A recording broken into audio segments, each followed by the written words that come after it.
नमस्कार, अमरउजाला.com पर आपका स्वागत है। आपके साथ मैं हूं आदर्श झा। और देखिए, अभी हम पेश हुए हैं आपके सामने अपना खास शो खबरों के खिलाड़ी लेकर। और खबरों के खिलाड़ी में हम बात करते हैं उन मुद्दों पर जो बीते हफ्तों में लगातार सुर्खियों पर रही थी। वो खबरें जो सीधे आपसे जुड़ती हैं, जिनका सरोकार आपसे है।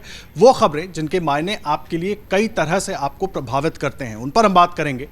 और खास करके अगर देश की इस वक्त हम बात करें तो जिस तरीके से उत्तर भारत में धीरे धीरे पारा गिर रहा है, लेकिन सियासी पारा जो है वो लगातार ऊपर चढ़ता हुआ दिख रहा है, क्योंकि कई राज्यों में विधानसभा चुनाव इस वक्त शुरू हो गए हैं। उनकी एक तरीके से जो पूरी प्रणाली है, प्रक्रिया है, वो शुरू हो चुकी है।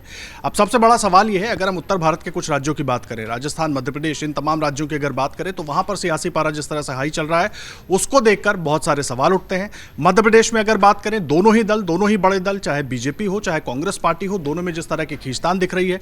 टिकटें जरूर घोषित हो गई हैं, लेकिन नेताओं के अंदर जिस तरह की गुटबाजी दिख रही है, उसके मायने क्या है।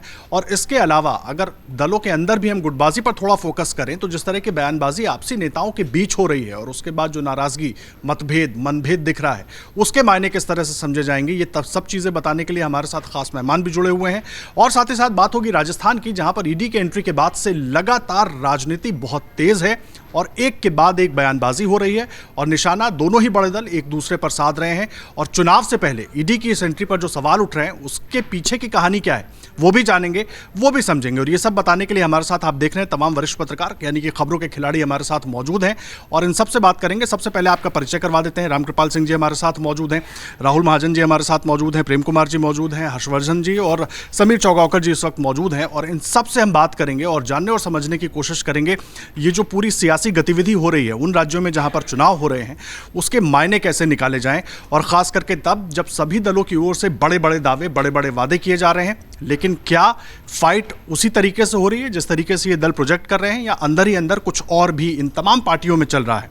सबसे पहले रामकृपाल जी, मैं आपसे शुरुआत करना चाहूंगा। सर, मध्य प्रदेश से शुरुआत करते हैं। जिस तरह की गुटबाजी हम देख रहे हैं, खास करके अगर मैं शुरुआत करूं कांग्रेस पार्टी से, दिग्विजय सिंह, कमलनाथ, जिस कुर्ताफाड़ बयान का जिक्र हुआ, टिकट बंटवारा हुआ उसके बाद, और अब जो पूरी बयानबाजी एक तरीके से हम देख रहे हैं और अंदर ही अंदर दिग्विजय सिंह ने एक तरीके से कन्फाइन कर लिया अपने आप को सिर्फ कुछ क्षेत्रों में।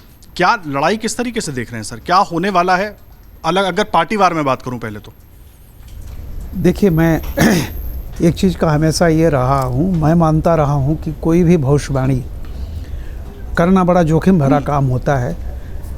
इसलिए जो कुछ भी चल रहा है अब कमो बेश इस तरह की चीज़ें हर इलेक्शन में होती हैं। कभी भी आप कभी का इलेक्शन देख लें, टिकट बटाओ, उसके बाद नाराज़गी, उसके बाद इस तरह से, तो सब जगह होती है।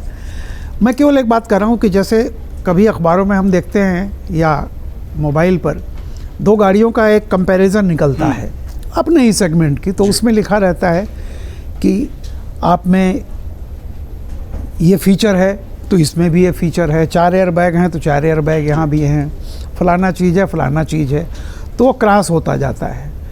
यूएसपी क्या होता है वो दिखाया जाता है, यानी आपका यूनिक सेलिंग प्रपोजिशन क्या है। मैं केवल एक बात कहूँगा कि इस बार का चुनाव मेरे हिसाब से कुछ मायनों में बिल्कुल अभूतपूर्व है। अब उसके क्या असर होते हैं, नहीं होते हैं, मैं आपको एक केवल क्रमवार बता रहा हूँ। ये चुनाव जो हो रहा है ये पोस्ट कोविड है। एक तरह से कर्नाटक का भी चुनाव पोस्ट कोविड ही था, ऐसा नहीं है हमारा। लेकिन ये चुनाव जो 18 के बाद जो हो रहे हैं, अब इन चुनावों में देखिए कोविड के बाद बहुत सारी चीज़ें बदली हैं।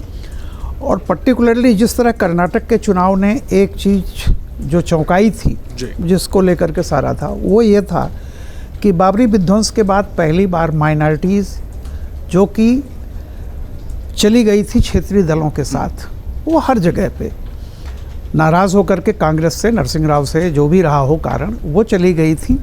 पहली बार कर्नाटक में चाहे जिन कारणों से लौटी हैं तो वो कांग्रेस के साथ लौटी हैं।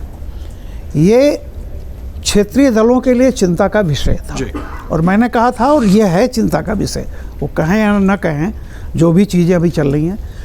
दूसरी चीज़ जो है कि देखिए जिस तरह का फ्रीबीज का अब चीज़ दिखाई पड़ रही है, कर्नाटक में शुरू हुआ था, लेकिन अब जिस तरह से, चाहे वो आप पार्टी हो, चाहे वो बीजेपी हो, कांग्रेस हो, जिस तरह से ये सब चल रहा है, इसका कितना असर होगा मैं नहीं जानता। लेकिन एक मैं चीज़ कहता हूँ कि दो चीज़ें हैं।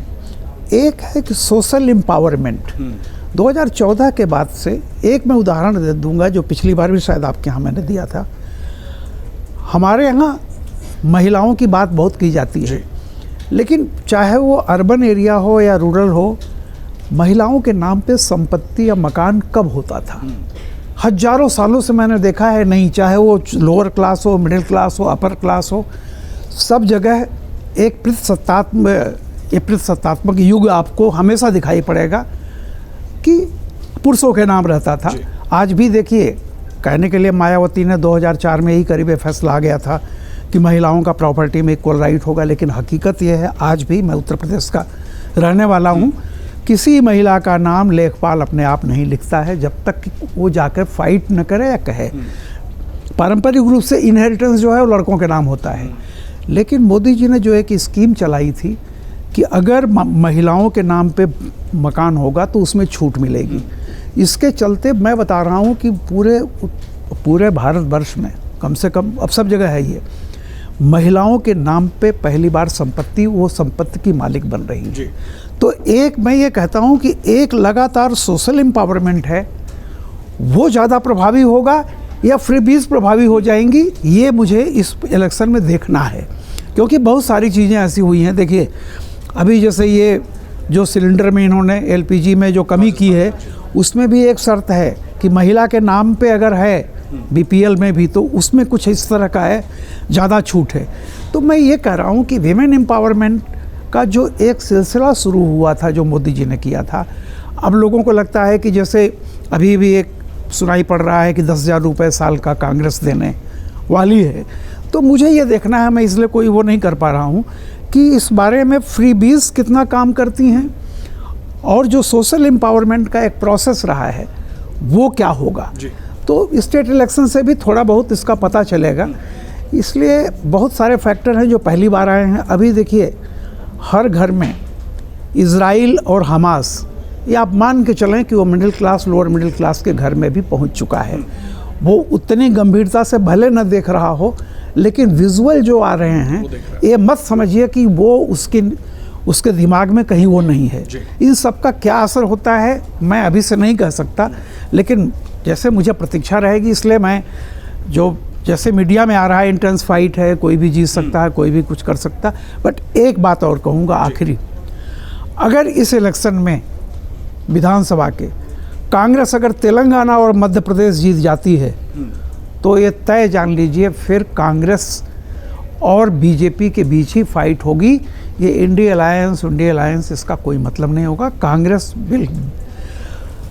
एक बहुत ही वो डिसिसिव फोर्स बन करके उभरेगी और सीधे सीधे फिर ये जो पोलराइजेशन 24 का है वो कांग्रेस बनाम बीजेपी होगा। ठीक है, वो यहीं से शुरू हो जाएगा जिस तरह से आप कह रहे हैं। राहुल जी, मैं आपसे जानना चाहूँगा, जिस तरीके से रामकृपाल जी कह रहे हैं, मेरा सीधा सवाल है, सोशल एम्पावरमेंट की बात हो रही है, योजनाओं की बात हो रही है, सब अपनी जगह ठीक है, लेकिन जब विधानसभा के चुनाव में हम उतरते हैं तो एक तो मुद्दे बहुत हावी हो जाते हैं, स्थानीय खास करके, और दूसरा जो स्थानीय नेता, प्रदेश के नेता होते हैं ना, उनका अपना संगठन, उनकी अपनी गुटबाजी बहुत प्रभावित हो जाती है। मैं मध्य प्रदेश का ही जिक्र कर रहा हूँ। अभी कौन जीतेगा उसकी तो बात ही मैं नहीं कर रहा। अभी जो स्थिति बन रही है, चाहे वो कांग्रेस पार्टी में हो चाहे बीजेपी में हो, जिस तरीके से टिकट बटे उसके बाद दोनों में ही गुटबाजी दिख गई। कांग्रेस में 2 बड़े नेता किस तरह की आपसी बयानबाजी हुई, पहले कहा गया कि बहुत अच्छे संबंध है इसलिए इस तरह के बयान दिए गए। तो क्या वाकई स्थिति वैसी बनी हुई है? अभी तो चुनौती ही दोनों दलों के सामने दूसरी है। चुनाव तो ठीक है, आगे की बात है। देखिए, जैसे कि रामकृपाल जी बोल रहे थे, ये हर चुनाव में होता है। हिमाचल के चुनाव में दोनों पार्टियां बटी हुई, दोनों में गुटबाजी थी, दोनों के नेता आपस में भिड़े हुए थे, लेकिन फिर भी जनता ने फैसला किया कि ये पार्टी हमारे लिए सही है, ये फैसला हुआ। लेकिन इन चुनावों में 2-3 चीज़ें बड़ी इंपॉर्टेंट हैं। एक तो मध्य प्रदेश और छत्तीसगढ़, दोनों में ट्राइबल पॉपुलेशन एक बड़ा चंक है ट्राइबल पॉपुलेशन का, और ट्राइबल पॉपुलेशन इस बात को देखती है कि उनके यहाँ पर विकास कैसा हो रहा है वो। और दूसरी एक और ख़ास बात इन चुनावों में है जो देखने में मिल रही है, ये चुनाव हद से ज़्यादा जातिगत चुनाव हो रहे हैं।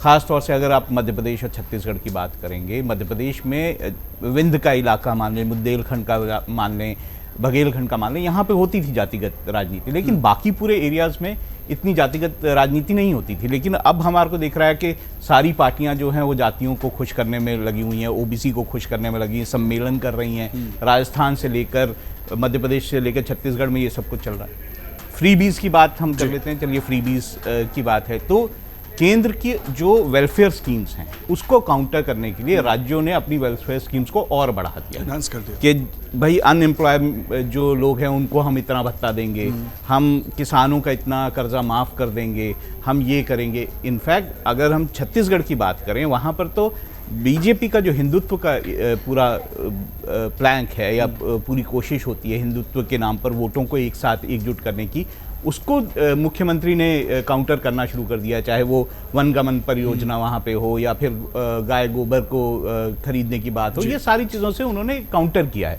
लेकिन इसमें एक मुश्किल ये है कि जब जातिगत राजनीति होती है तो जो विकास के मुद्दे हैं वो कहीं गौन हो जाते हैं। विकास हुआ कि नहीं हुआ, अगर हम छत्तीसगढ़ के ट्राइबल एरियाज में बात करें, कोई जगह दिखता है बिल्कुल, कई जगह नहीं दिखता है।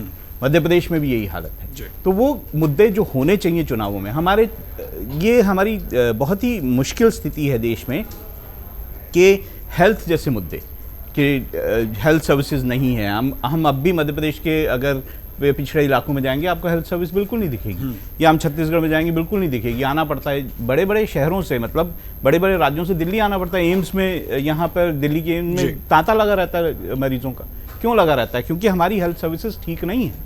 पानी का मुद्दा, छत्तीसगढ़ के ट्राइबल इलाकों में अब भी पानी जो है ख़राब आता है, वहाँ पे पानी के कारण बीमारियाँ होती हैं, मुश्किल होती है। फ्लोराइड वाले वाटर की वहाँ प्रॉब्लम है। तेलंगाना के इलाके में भी इस तरह की प्रॉब्लम्स। तो हम अगर इन मुद्दों से हटकर अगर हम जातिगत राजनीति जो कि दोनों तरफ से हो रही है, अगर उसमें जाएंगे तो ये देश के लिए बड़ा दुर्भाग्यपूर्ण बात है। ये हम बात आप कह रहे हैं दुर्भाग्यपूर्ण बात है, लेकिन बड़ा सवाल ये है कि जब चुनाव होते हैं हर्षवर्धन जी, तो चुनाव कुछ इसी तरीके से होते हैं। मुद्दों की बात तो शुरुआती दौर में होती है, बाद में सारा गणित बदल जाता है। वो चाहे जात को लेकर हो, चाहे कैंडिडेट को लेकर हो, चाहे अपने तमाम दूसरे तरह के फायदों को लेकर हो। फिर ऐसी सूरत में मैं मध्य प्रदेश राजस्थान दोनों का जिक्र कर रहा हूँ, जिस तरीके से मुद्दे उठ रहे हैं, जिस तरीके से चेहरे बनाने की कोशिश की गई, क्या वो प्रभावी होंगे या वाकई मुद्दे जमीन पर प्रभावी होंगे जिस वक्त मतदाता वोट डालने जाएगा, जो अभी परिस्थिति बन रही है? नहीं, मुझे लगता है कि देखिए बिल्कुल मुद्दे प्रभावी हैं और होते हैं।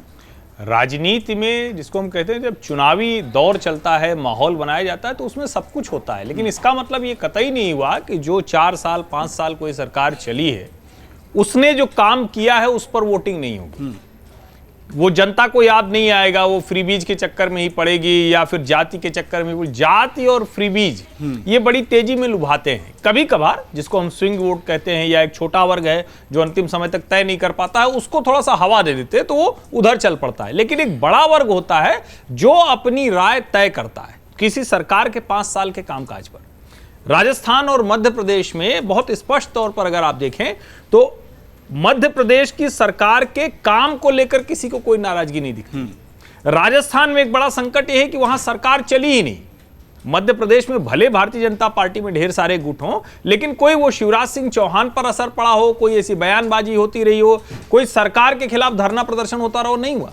यहां तो सचिन पायलट ही अपनी सरकार में पेपर लीक पर धरना प्रदर्शन करते हैं। आज जो वो ईडी के छापे पड़ रहे हैं उसकी मांग एक तरह से वो पहले करते हैं कि ये नहीं होगा तो हम तो धरने से उठेंगे नहीं, बाद में उठते हैं तो कहते हैं ये हमारी 3 प्रमुख मांगे हैं।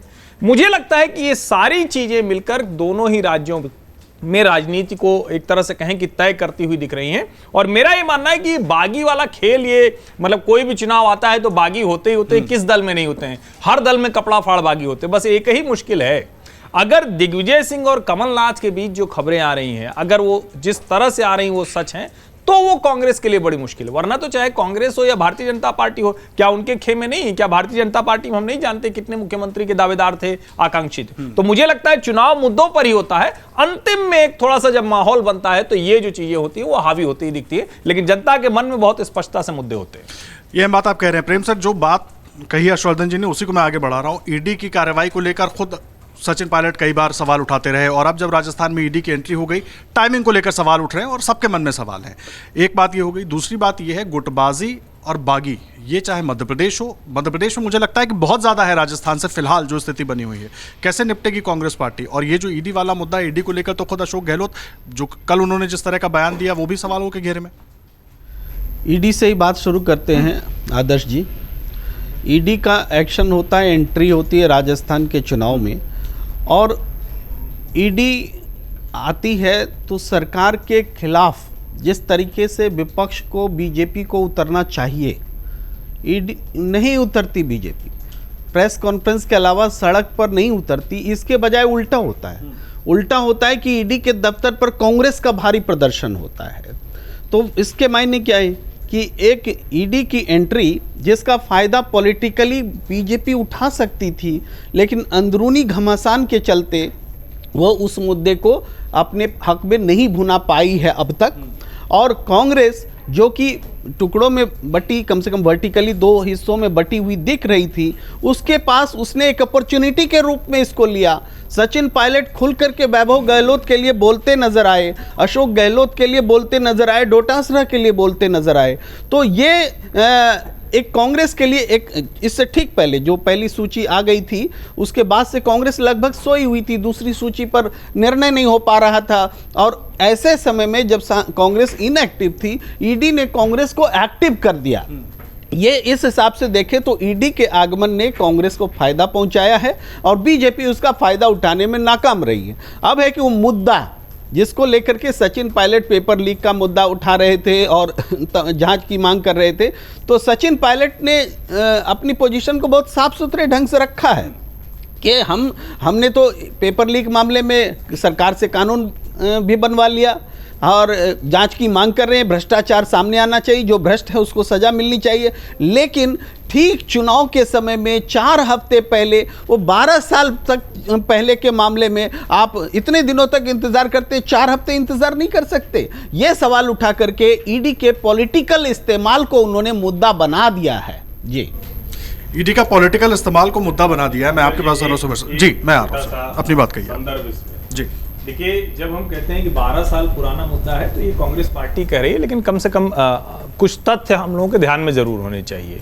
जुलाई 2020, जून 2021 और उसके बाद 2022 ईडी के छापे, इनकम टैक्स के छापे, सीबीआई के छापे, अशोक गहलोत सरकार के मंत्री, अशोक गहलोत के ओएसडी, अशोक गहलोत के भाई अग्रसेन गहलोत, अशोक गहलोत के बेटे वैभव गहलोत, उनके मंत्रियों के खिलाफ, इन सब के खिलाफ लगातार हो रहा है।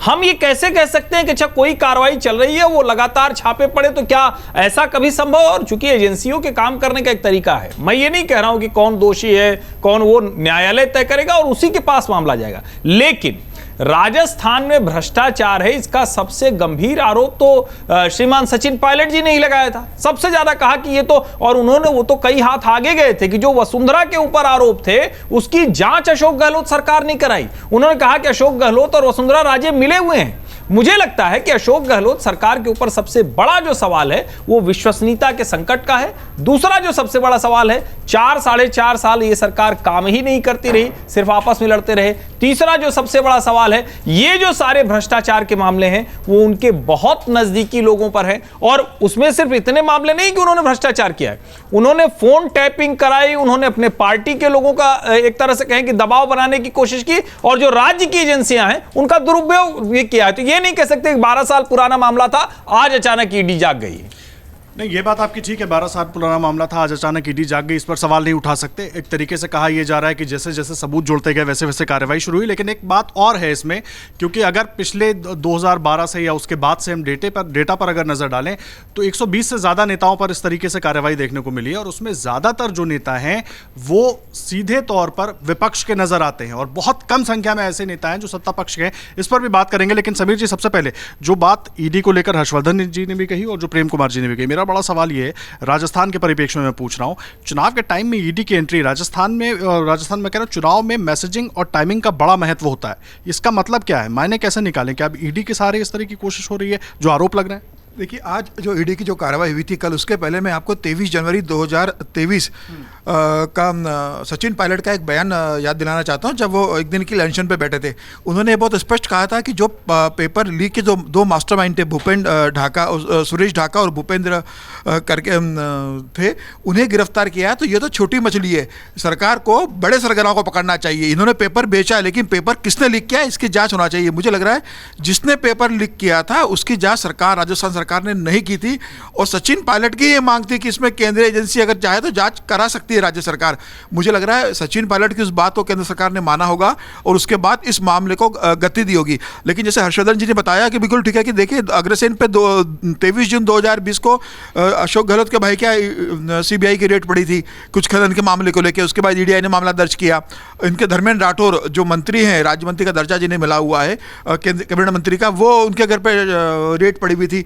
तो कांग्रेस के तो 4 मंत्रियों के ऊपर ईडी के ऑलरेडी जांच चल रही थी। अगर ठीक है ये कहा जा सकता है कि चुनाव के समय अब जब आदर्श आचार संहिता लग गई है, सब चुनाव प्रचार में व्यस्त है, जिनके ऊपर जांच हुई वो खुद चुनाव लड़ रहे हैं, तो ऐसी स्थिति में उनके लिए अपना चुनाव प्रचार करना, अपने क्षेत्र में जाना मुश्किल होगा क्योंकि उन्हें दिल्ली बुलाया जाएगा। तो मुझे लग रहा है कि ठीक है, ये विपक्ष से कहना एक बात ठीक है कि कुछ दिन रुका जा सकता था, 25 तारीख को वोटिंग है उसके बाद जांच हो सकती थी, लेकिन यह कह देना कि एजेंसी चुनाव तक रुके और जांच न करे ये ठीक नहीं है। एजेंसी को जब लगता है तब जांच करती है, लेकिन मुझे ऐसा लग रहा है कि ईडी ने जो जांच की है वो अपनी दिशा में काम कर रही है। और पिछले 4-4.5 से लगातार राजस्थान के अंदर खासतौर से जिस तरीके से भ्रष्टाचार चल रहा था और संसाधनों का दुरुपयोग हो रहा था, उसके आधार पर ईडी ने जांच किया। अब जल जीवन मिशन का भी आप देख लीजिए, गजेंद्र सिंह शेखावत तो के कैबिनेट मंत्री है, उन्होंने खुद जोधपुर के अंदर पत्रकार वार्ता ली थी, जयपुर में पत्रकार वार्ता लेके पूरा बताया था कि कितना पैसा राजस्थान के अंदर जो उन्होंने भेजा है भ्रष्टाचार के अंदर जा रहा है। उसके बाद जल जीवन के अंदर का सीबीआई ने केस दर्ज किए, 3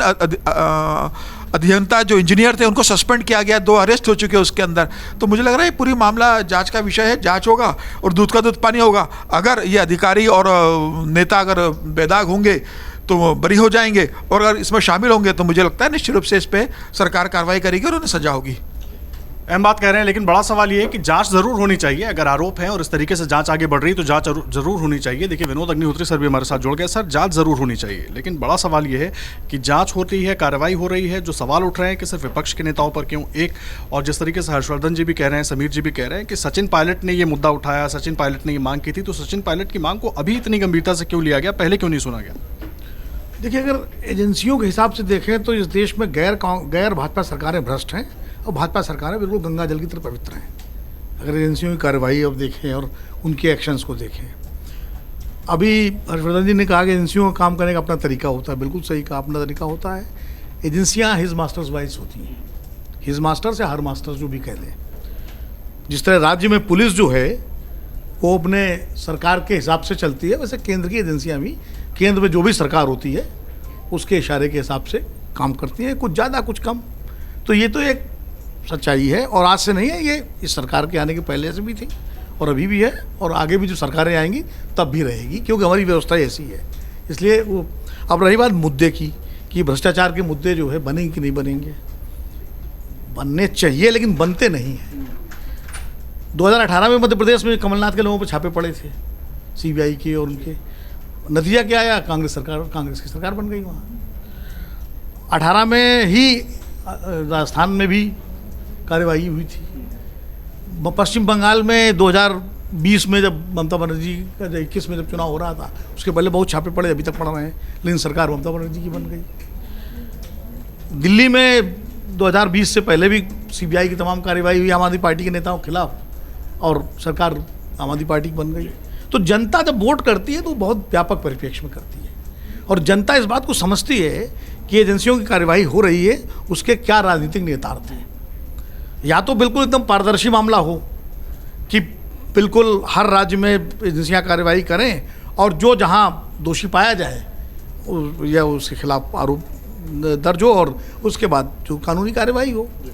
लेकिन जिनके खिलाफ खुद बीजेपी मांग करती रही कभी के ज़माने में, अब वही लोग आज सत्ता में सुशोभित हैं कई जगह, तो जनता को कोई समझ में आता है? ऐसा नहीं, जनता मूर्ख नहीं है, जनता इन सब चीज़ों को समझती है। लेकिन इसका मतलब ये नहीं कार्रवाई नहीं होनी चाहिए, कार्रवाई होनी चाहिए और बिल्कुल होनी चाहिए। जहाँ भी भ्रष्टाचार का मामला हो उसके खिलाफ कार्रवाई हो। और लेकिन इस देश में समस्या क्या है कि हम सब कहते हैं जांच होगा, जो नेता बेदाग होंगे छूट जाएंगे। समस्या ये होती है कि बेदाग होकर छूटते जाएँ 10 साल बाद, 15 साल बाद, तब तक जितना उनका डैमेज होना होता है वो हो चुका होता है। आज मनीष सिसोदिया जेल में है, अब छूटेंगे कि नहीं छूटेंगे अलग बात है। अगर छूट जाते हैं लेकिन जो उनका डैमेज होना हो तो हो गया ना। तो और एजेंसी की कोई जिम्मेदारी नहीं होती उसके बाद। जिन अधिकारियों ने, जिन एजेंसियों ने जिन पे मुकदमे दर्ज किए, बाद में जो लोग छूट जाते हैं, 20-20 साल लोग मुकदमे लड़ते रहते हैं और छूटते हैं, उसके बाद उनका तो बिगड़ चुका होता है और अफसर तरक्की पाके पता नहीं कहाँ चले जाते हैं। तो ये एक व्यवस्थागत सवाल है, प्रश्न है, जो इस देश में मतलब इस पर बात होनी चाहिए और ये होना चाहिए कि जिम्मेदारी हो फिर एजेंसियों की। और जिस दिन ये हो जाएगा उस दिन एजेंसियां फिर राजनीतिक आंकड़ों के कहने पर काम नहीं करेंगी, वो फिर तथ्यों पर काम करेंगी, सबूतों पर काम करेंगी। लेकिन चूंकि देश में ये एजेंसियों की जिम्मेदारी की कोई व्यवस्था ही नहीं है, ना कोई कानूनी व्यवस्था होगी तो कोई उसका उपयोग नहीं करता, तो इसलिए जो है मनमानी करती एक थाने के पुलिस के दरोगा से लेकर के और केंद्रीय एजेंसियों तक ये मनमानी होती है। बहुत सारे मामले ऐसे हैं जो दाखिल दफ्तर पड़े हुए हैं, वो बड़े बड़े गंभीर मामले हैं। मैं उत्तर प्रदेश का एक अनाज घोटाला हुआ था, खाद्यान्न घोटाला, कई सरकारें बदल गई, सीबीआई की जांच के आदेश हो चुके, हाई कोर्ट से हो चुके, सब हो चुके, लेकिन मामला कोई नहीं उठाता, पड़ा हुआ है। कई लाख कितने लाख करोड़ का घोटाला था, हर्षवर्धन जी को मालूम होगा, हम सब लोग मालूम है। तो ये चीज़ें जनता समझती है। जहाँ तक मुद्दों की बात है, देखिए मैं बिल्कुल इस बात से सहमत हूँ हर्षवर्धन जी की कि किसी एक मुद्दे पर चुनाव नहीं होता, चुनाव बड़ा व्यापक परिप्रेक्ष्य में होता है, उसमें मुद्दे भी होते हैं, उसमें जो लीड कर रहे हैं नेता, चाहे वो मुख्यमंत्री का फेस हो या राष्ट्रीय नेता हो, उनकी छवि और उनकी विश्वसनीयता का भी सवाल होता है। जो प्रत्याशी होते हैं उनकी अपनी क्या राजनीतिक पृष्ठभूमि है, उस हिसाब से भी वोट पड़ता है। तो ये सारी चीज़ें मिलाकर, और बगावत का भी असर होता है, ऐसा नहीं बगावत का असर नहीं होता। हिमाचल प्रदेश में भाजपा के हार का एक बड़ा कारण वहाँ उनकी बगावत भी थी, तो बगावत का भी असर होता है कि अगर मजबूत नेता, अगर टिकट वितरण में गड़बड़ी हुई, चाहे कांग्रेस हो चाहे बीजेपी हो, अगर जमीन से जुड़े हुए मजबूत नेताओं की अनदेखी की गई और पैराट्रूपर्स को टिकट दिया जाता है, और अगर वो नेता बागी बनता है या किसी दूसरी पार्टी से लड़ता है चुनाव, तो उसका नुकसान उस पार्टी को उठाना पड़ता है जिस पार्टी का वो बागी है। ये भी तमाम सारे फैक्टर्स होते हैं। इसलिए चुनाव, या तो चुनाव में कोई ऐसा बड़ा मुद्दा, केंद्रीय मुद्दा हो जाए कि एक तरफा हवा हो जाए, जैसे 77 में जनता पार्टी की हवा थी, या 2014 में मोदी जी की हवा थी, या 2019 में लोकसभा चुनाव में हवा थी, या तो वो हो तब दूसरे मुद्दे गौण हो जाते हैं। लेकिन अगर ऐसी कोई हवा नहीं है तो मुद्दे, प्रत्याशियों का पूरा चाल चलन की जाति, उनका सारा कुछ वो, और बाकी ये सारी चीज़ें जो है स्थानीय स्तर पर, अभी आपको तमाम खबरें ऐसी मिलेंगी कि फलाने गांव के लोगों ने वोट डालने से मना कर दिया क्योंकि उनका सड़क नहीं बनी, क्योंकि उनके 40 साल से कोई काम नहीं हुआ, इस तरह खबरें भी आती हैं चुनाव। तो ये सारे मुद्दे आते हैं और फिर आकर के वो कहाँ कल्मिनेट होते हैं और किस तरह से वो किस पार्टी के पक्ष में जाता है, नतीजे उस पर तय होते हैं। और मुझे लगता है अभी टिकटों का वितरण हुआ है, लगभग पूरा हो गया है, थोड़ा बहुत बचा है, और उसके बाद नॉमिनेशन विड्रॉल के बाद जो चुनाव गति पकड़ेगा और प्रचार थोड़ा और तेज होगा। अभी तो मोदी जी का प्रचार शुरू हुआ ही है, अभी बड़े नेता पहुंचेंगे, जाएंगे, वो हवा कैसे बनाएंगे, कैसे मोड़ेंगे, कैसे तोड़ेंगे, ये सब चीज़ें आएंगी और तब थोड़ा तस्वीर ज़्यादा स्पष्ट होगी। तब तस्वीर स्पष्ट होगी। लेकिन बहुत अहम बात आपने कही विनोद सर, लेकिन उसमें कुछ चीज़ें मेरे दिमाग में फंस गई। राहुल सर, मैं आपसे पूछना चाहता हूँ, मुद्दों पर हम बात कर रहे थे, पहला सवाल हमारा यही था कि स्थानीय मुद्दे, जिस तरीके से विनोद सर ने भी कहा कि मुद्दे तो हावी हो जाते हैं, लेकिन बड़ा सवाल ये है वही भ्रष्टाचार मुद्दा क्यों नहीं बनता। उदाहरण उन्होंने कई राज्यों का दे दिया। इसमें मैं जोड़ ये रहा हूँ कि मैं अगर ईडी का ही जिक्र कर लूँ, मैं ये नहीं जानता कौन दोषी है कौन नहीं है, लेकिन जिस तरीके से कार्रवाई हो रही है, जो सवाल उठाए जा रहे हैं, क्या ये मुद्दा बनेगा? क्योंकि पहले भी हम देख चुके, जनता इसको भूल जाती है क्योंकि टाइमिंग पर ही सवाल बार बार उठ जाता है एक, और दूसरा, या उस पर 7 गारंटियां हावी हो जाएंगी, उसके लिए उसको नज़रअंदाज कर दिया जाएगा। देखिए मेरे ये एक उदाहरण वाला सवाल है, मैं सभी राज्यों से जोड़ रहा हूँ। सहयोगी है, उन्होंने कहा कि ऐसा होता है, लेकिन मैं एक बहुत पुराना एग्जाम्पल आपको देता हूँ। एक नेता हुए सुखराम, उनके बेड से पूरे नोट बरामद हुए, सबने देखा। क्या वो उसके बाद चुनाव नहीं जीते? 2 चुनाव जीते। ऐसे में आपको हजारों एग्जाम्पल दे सकता हूँ यहाँ पर, जो कि भ्रष्टाचार में लिप्त नेता जो हैं बार बार जीत के आए। तो क्या भ्रष्टाचार इशू है इस देश में? क्या जनता के अंदर ये इशू है? आप एक एग्जाम्पल दे सकते हैं कि चलिए जो लोकसभा का चुनाव हुआ उसमें कांग्रेस किस तरह से हारी, वो भ्रष्टाचार के आरोप थे, बहुत ज़्यादा पोल स्कैम और ये स्कैम, उसके कारण। लेकिन मुझे लगता है वहाँ पर उस चुनाव में Narendra Modi as a prime minister, जो कि एक केपेबल प्राइम मिनिस्टर हैं, एक देश को आगे ले जाने वाले हैं, एक देश को संभाल सकते हैं, वो ज़्यादा बड़ा मुद्दा था बनिस्बत इसके कि भ्रष्टाचार। ऐसा नहीं कि बीजेपी के नेताओं पर भ्रष्टाचार के आरोप नहीं लगे, ऐसा है, लगे हैं जी। तो फिर बीजेपी कैसे जीत के वापस आ जाती है? तो मैं ये मानता हूँ कि जब जातिगत राजनीति होती है, जब जातियों के हिसाब से, अजीत जोगी का एक बहुत बड़ा एग्जाम्पल है, उन पे भ्रष्टाचार के कितने आरोप थे, क्या उनके साथ जो जातियां थी उन्होंने छोड़ दिया? वो हमेशा उनके साथ। तो मैं ये कहता हूं कि जब जातिगत राजनीति होती है तो जो बेसिक मुद्दे हैं इस देश के वो कहीं ना कहीं पीछे हो जाते हैं। तो वो जाति के नाम पर वोट पड़ जाता है, वो धर्म के नाम पे वोट पड़ जाता है, तो वो मुद्दे कहीं ना कहीं पीछे रह जाते हैं।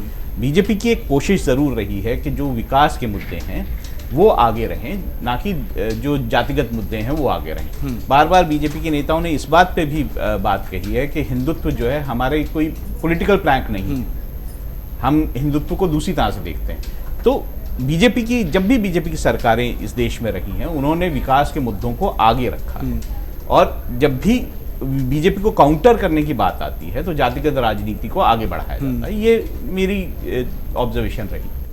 ठीक है, ये हम बात आप कह रहे हैं रामकृपाल सर, बड़ा अहम हो जाता है इस चीज़ को समझना, क्योंकि लगातार हम इस पर बात कर रहे हैं। एक तो ये मुद्दों वाली बात, दूसरा बागी खेल बिगाड़ते नजर आते हैं। खास करके मैं थोड़ा मध्य प्रदेश पे फोकस कर रहा हूँ। बीजेपी हो, कांग्रेस पार्टी हो, दोनों में जिस तरह की बागियों की स्थिति हम देख रहे हैं, कांग्रेस में तो एक तरीके से अब दिख रहा है, जिस कुर्ता फाड़ वाली बात का हम जिक्र कर रहे थे कि उसका असर अब वहाँ पर होना शुरू हुआ है।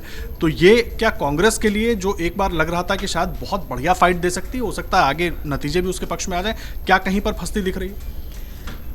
देखिए, ये जो बात होती है जातियों की, ये तो समाज का यथार्थ है। जातियां हैं, और जातियां वही हैं जो सन 52 में थी। कुछ हो सकता है कि थोड़ा बढ़ गई हों, लेकिन रोज़ जातियां पैदा नहीं होती हैं, जातियां वही होती हैं तमाम। तो मेरा केवल ये कहना है कि अगर आप ओवरऑल देखें, देखिए इशू सारे होते हैं, सवाल 100 आते हैं, उसमें 80% कोई अगर लेता है तो इसका मतलब उसने मेजॉरिटी सवाल जो है वो हल कर लिए हैं। मैं केवल एक चीज़ आपसे कहता हूँ, बहुत पीछे नहीं जाइए। 2014, 17, 22, 19 और 22, ये मतलब चूंकि उत्तर प्रदेश का भी रहा है और भी बहुत सारे इलेक्शन हुए हैं, चारों में अगर आप देखें टोटल सीट कितनी थी और किस पार्टी का स्ट्राइक रेट क्या है। अगर 80% किसी पार्टी का स्ट्राइक रेट है तो आप उसे चाहे जातीय आधार पर देख लें, असंभव है, धार्मिक आधार पर असंभव है। उत्तर प्रदेश में 150 ऐसी सीटें हैं जहां पे माइनॉरिटीज़ बहुत बड़ा रोल प्ले करती। डिस्पाइट दैट अगर 80% स्ट्राइक रेट है, या पार्लियामेंट में करीब करीब 90% का स्ट्राइक रेट है कहीं भी किसी तरह जी, तो आप मान लीजिए कि सारे इश्यूज हैं। ये सच है कि हम जातियां हैं, सारी चीज़ें हैं, लेकिन डिस्पाइट दैट जो मैंने आपसे कहा ना कि आपके पास ये है, मेरे पास भी ये है, आपके पास ये है, तो क्रॉस हो जाता है। जो चीज़ें दोनों में है कॉमन, वो क्रॉस हो जाती हैं। यूएसपी क्या है? जैसे भी राहुल जी ने एक बात अच्छी कही कि देखिए, मैं आपको जो फैक्ट है, विनोद जी भी जैसे कह रहे थे कि हवाएं मतलब कैसे चल रही हैं पता चल जाता है। ऐसा है, मैं यहाँ थोड़ा सा विनोद जी का समर्थन करते हुए भी एक चीज़ कहता हूँ, हवा चल रही इसका भी पता चलता है रिजल्ट के दिन 12 बजे के बाद। उसके पहले कोई हवा का पता नहीं चलता। मैं आपको पिछले 2019 को बताऊं, मेरे बड़े भारी परम मित्र और तमाम लोग सब सर्वे कर रहे थे, जितनी मेरी बहस होती थी 150 के ऊपर कोई बीजेपी को दे नहीं रहा था। किसको पता था हवा का कि 303 सीटें मिल जाएंगी, 14 से ज़्यादा। तो देखिए होता क्या है कि हम लोग इंसान हैं, जैसे विज्ञान है ना, वो कहता है कि हम कितना भी कोशिश कर लें, चूँकि हम खुद एक ऑब्जेक्ट हैं और किसी और के बनाए हुए, हम कभी स्वतंत्र होकर के कोई सवाल का जवाब नहीं ले सकते। क्योंकि हमारे ऊपर, हम यहाँ खड़े हुए हैं, अभी धरती अगर अचानक रुक जाए अपनी गति से तो हम लोग पता नहीं 300 मतलब हमारे चिथड़े हो जाएंगे, क्योंकि already we are in the motion. तो मैं केवल ये कहता हूँ कि हम लोग आकलन करना बड़ा मुश्किल होता है। देखिए, जैसे आप ईडी की बात करते हैं, ये परसेप्शन में है जनता के कि सरकार जो होती है उसका भोंपू होते हैं। वो कांग्रेस में भी कहा गया था, सुप्रीम कोर्ट ने कहा था, सब जनता जानती है कि ये सरकार जो है तो इसके विरोधी पर ही छापा होगा। मैं कह रहा हूँ कि वो एक्यूज्ड हैं। आप देखिए, किसी को हेलो से बड़ा कोई शब्द दुनिया में नहीं है जो चौंकाता हो। आप किसी से कोई बात करें नहीं, लेकिन अगर आप हेलो बोलते तो आदमी रुक के पीछे देखेगा। आप किसी को हेलो करें और कहें अरे सुन, एक सिपाही घूस लेते पकड़ा गया, या एक नेताजी घूस लेते पकड़े गए, नेताजी पैसा खा के काम करते हैं, तो कहेगा बड़ा बेवकूफ़ आदमी है, ये कौन सी नई बात बताने के लिए मुझे रोक रहा है भाई। लेकिन अगर आप वही कह दें कि ये शंकराचार्य जी हैं जो पैसा लेकर के काम करते हैं, तो वो रुकेगा, कहेगा अच्छा ऐसा है क्या। आप किसी से पूछ लीजिए नेता बेईमान होता है, इसमें कौन सी न्यूज़ है। तो जिनके खिलाफ एक्शन हो रहा है उनकी भी छवि जनता की निगाह में वही है, जितना दाल में काला सरकार को लेकर के है उतने ही दाल में काला नेता को लेकर के भी है। इसलिए आप ये मानिए कि इसमें कोई स्कोर कर लेगा और ये इशू बन जाएगा, इशू कभी नहीं बना। जब कांग्रेस को सुप्रीम कोर्ट ने कहा था कि सीबीआई जो है इसका तोता है, तब भी नहीं बना था। ये चीज़ें न्यूट्रल होती हैं, सबको पता है, सन 52 से लेकर के। और एक आखिरी वाक्य में मैं बता रहा हूँ, सन 52 का पहला इलेक्शन था, नेहरू कांग्रेस पार्टी ने एक लंबी लड़ाई लड़ी थी, नो डाउट। तो 52 से लेकर 67 तक कांग्रेस को उसको बुलाना पड़ा। नेहरू जी के नाम पे वोट मिलता था, लोग वोट नेहरू को देते थे। नेहरू का नेशनल हेराल्ड अखबार कोई नहीं पढ़ता था, अखबार वो पढ़ते थे जो नेहरू को गाली देता था। ये फैक्ट जनता की साइकी में है। उसके बाद आप देखिए 67 के बाद का जो भी रहा है, 77 में सबसे बड़ा परिवर्तन हुआ जयप्रकाश नारायण। सारी चीज़ें सेकेंडरी हो गई, सब कुछ खत्म हो गया जेपी के नाते। आप उसके बाद का जब भी देखते जाइए, जनरल जब जनता जब फैसला करती है, ओवरऑल अगर आप फैसला देखेंगे तो उसमें वो इनपुट होता है, कास्ट है, ये है। पीजेंट्री पार्टीज आई थी 67 में जी, और 67 से लेकर के मंडल फिर आया, फिर तमाम चीज़ें आई, तमाम प्रयोग हुए। लेकिन सिवाय कांग्रेस के या सिवाय बीजेपी के अगर प्रधानमंत्री कोई नहीं बना तो कोई भी इस देश में 5 साल नहीं चल सका है। तो सबको ये मौका मिला है, सामाजिक न्याय का, न्याय वाले भी बहुत दिन तक रहे जी। तो मैं ये कहता हूँ कि देखिए उसके बाद फिर क्या हुआ कि मंदिर वही बनाएंगे, ये शुरू हुआ। बीजेपी आई, अच्छे दिन आएंगे। तो ये मैं कह रहा हूँ कि जो ओवरऑल जो वर्डिक्ट होती है उन चीज़ों में ये जो छोटी छोटी चीज़ें आज हमको दिखाई पड़ती हैं, जातियाँ तो वही हैं, बिहार में वही जातियाँ हैं, सारी सब जगह जातियाँ वही हैं, यूपी में वही जातियाँ हैं, कभी मायावती कभी मुलायम, मायावती मुलायम, जातियाँ तो नहीं बदलती हैं। तो मेरा ये मानना है कि जनता क्या करती है, निश्चित तौर पर एक सब आदर्शवादी नहीं होते, लेकिन जैसा राहुल जी ने कहा कि अगर इनके बीच में एक जो टॉप नेतृत्व है, अगर उसकी छवि थोड़ी अलग है तो जनता ये भरोसा करती है उस पर। और बहुत सारी चीज़ों पर मैं फिर वही कह रहा हूँ कि मुझे खुद इस बार देखना है कि सोशल एम्पावरमेंट बड़ी चीज़ होती है या फ्रीबीज। मुझे ऐसा लगता है कि जो एक सोशल एम्पावरमेंट का जो काम हुआ है, सोशियो इकोनॉमिक एम्पावरमेंट का लगातार जो चल रहा है, उसको जनता इतनी जल्दी भूलती नहीं है कि छोटी छोटी चीज़ों पर वो तुरंत आ जाएगी। बट नतीजा क्या होता है, मैं जैसा मैंने कहा कि राजनीति में कुछ भी इसके लिए तो नतीजे का इंतजार करना होगा। हर्षवर्धन जी, मैं आपके पास आ रहा हूँ। ये आखिरी ईडी को लेकर मैं सीधे तौर पर सवाल कर रहा हूँ, उसके बाद मैं आगे बढ़ूंगा। एक जनरल परसेप्शन है, जिस तरह से रामकृपाल जी भी कह रहे थे और तमाम खास मेहमान सबका एक तरीके से ही कहना था, अगर एक खबर आती है कि ईडी ने फलाने नेता के यहाँ छापा मार दिया, चुनाव का टाइम है, तो जाहिर सी बात है सबके मन में यही आता है, सीधे तौर पर यही आता है कि भाई चुनाव है इसलिए छापा हुआ है और कुछ नहीं। फिर उसके बाद एक तो इस तरह की कार्रवाई क्यों, जब ये परसेप्शन आम है, सिर्फ ऐसा नहीं कि हम शहर में बैठे लोगों के बीच है, ये तो गांव घर के लोगों के बीच में भी यही परसेप्शन है। एक तो ये, और दूसरा बड़ा सवाल सबके मन में यही आता है कि कार्रवाई तो पहले हो जानी चाहिए थी।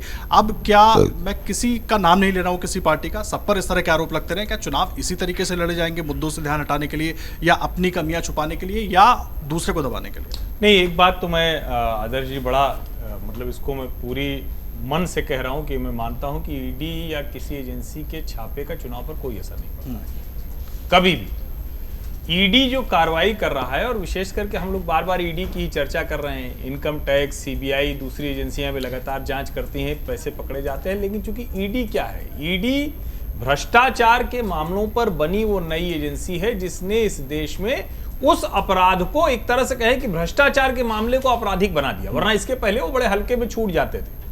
यहां तक कि यूपीए शासन काल में ही वो अध्यादेश आया था, और अगर आपको याद हो तो राहुल गांधी जी का वो अध्यादेश जो फाड़ना था, एक तरह से कई लोग ये भी कहते हैं कि लालू यादव को तो राजनीति से आउट करने में राहुल जी का योगदान है, ये भी लोग कहते हैं।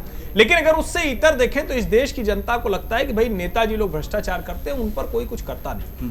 सरकार आई तो उन्होंने कहा अच्छा ठीक है, हम तुमको बचा लेंगे, और जब उनकी सरकार आई तो फिर उनके ऊपर कार्रवाई क्यों होगी, तो फिर कार्रवाई होगी कब, ये बड़ा सवाल है। दूसरा, ये जो नेता हैं, जितने नेता हैं, इन सब के खिलाफ भ्रष्टाचार के आरोप गंभीर दिखते हैं। कितने सही होंगे ये तो न्यायालय में तय होगा।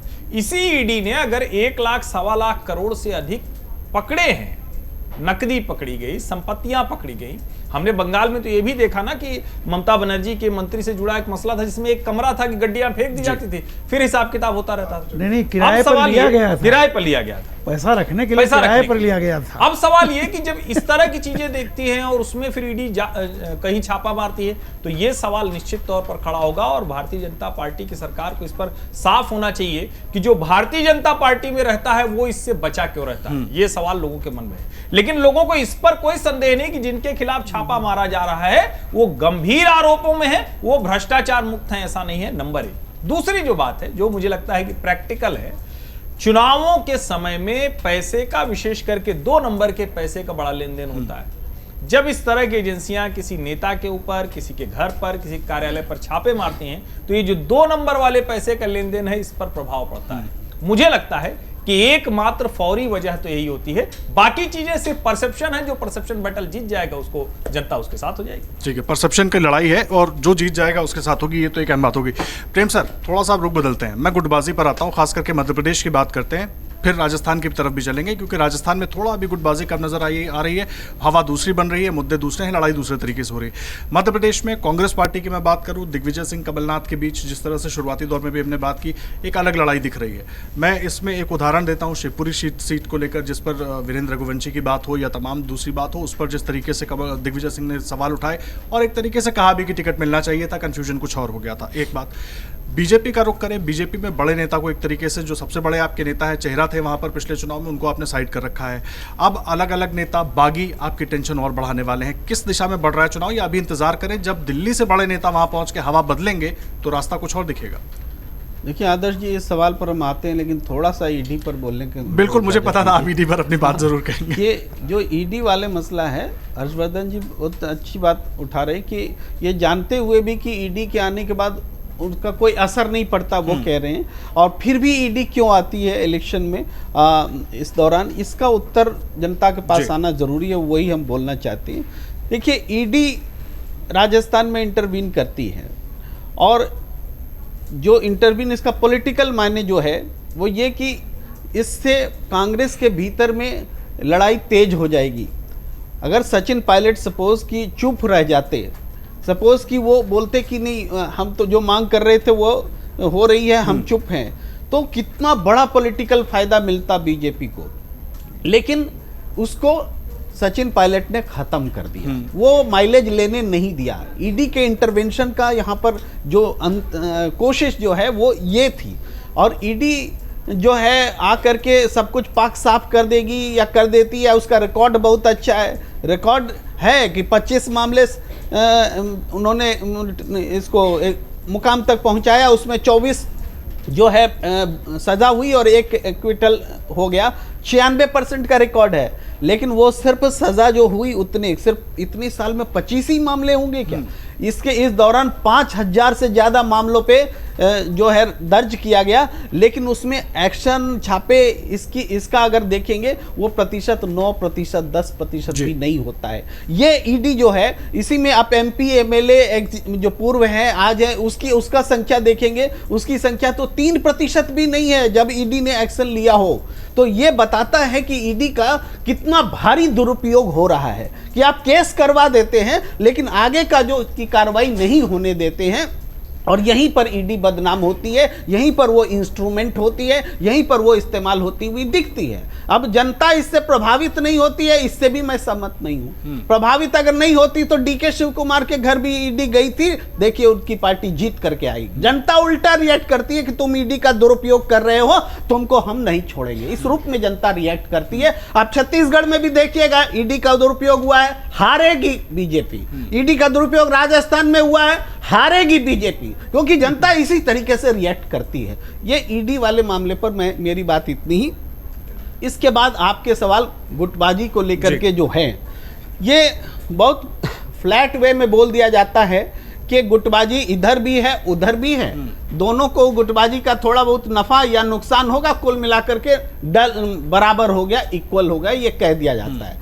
लेकिन इसमें जो सबसे इम्पोर्टेंट फैक्टर होता है जिसमें कि कोई हारता या जीतता है, अगर सिर्फ गुटबाजी का फैक्टर ले तो उसमें यह फैक्टर होता है कि उस गुटबाजी को हमने मैनेज कैसे किया, जो संकट आया, जो बगावत हुए, उसको हमने मैनेज कैसे किया।